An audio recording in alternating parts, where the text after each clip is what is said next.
dumaan siya sa sa step by step. Dumana siya ng kapighatian at mga problema bago niya nakamtan yung success. Praise God. Yun din mga kapatid, sa spiritual natin mga kapatid, hindi natin makakamtan or makakasama sa pagbabalik ng ating Panginoon kung isi-isi lang. May mga pagsubok talaga na binibigay ang ating Panginoon. Praise God. Negativity is contagious. Nakakahawa. Praise God. Sabi nga, di ba, alam natin yung story ng mga Israelites, di ba mga kapatid? Praise God. To make the story short na mga kapatid na throughout the journey, Israel became complaining, disobedient, and displeasing to God many times. Diba? Wala, imbis na magpasalamat mga kapatid, ano pang ginawa nila?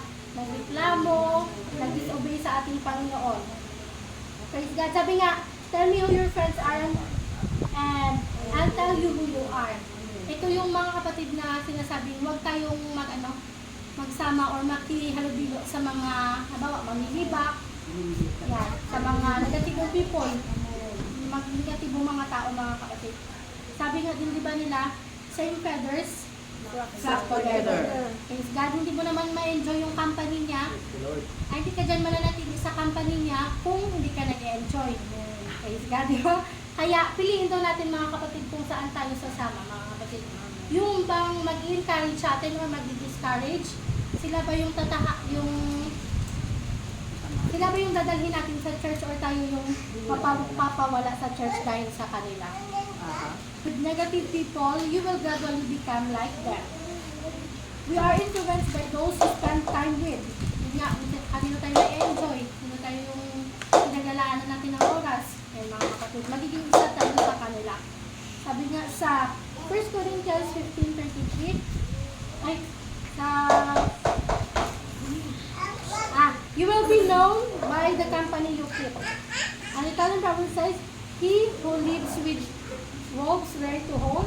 And King Solomon advises, walk with the wise and became wise, for a companion of fools suffers harm. Kaya, nasa atin pa rin mga kapatid ng desisyon kung kanino tayo sasama mga kapatid. Next, lahat talaga negative. Kaya, huwag na tayo magpalayo sa ating Panginoon. Next, 10:10. Hindi pumaparito ang magnanakaw kundi upang magnakaw at pumatay at pumuksa. Ako'y naparito upang sila'y magkaroon ng buhay at magkaroon ng kasaganahan. Pero hindi ibig sabihin na tayo ay negatibo na walang purpose sa atin ang ating Panginoon. Sabi nga, yung negative natin na pag-isip ay pwede natin itong turn into positive. And last is, my God is with us na pala. God, we always remember na God is with us. Sa Romans 8:31, ano ang ating sasabihin sa mga bagay na ito? Kung ang Diyos ay kakampi natin, sino ang laban sa atin? Praise God. Wala sa Thessalonians 5:18. Sa lahat ng mga bagay ay magpasalamat kayo. Sapagkat ito ang kalooban ng Diyos kay Kristo tungkol sa inyo. Yan mga kapatid.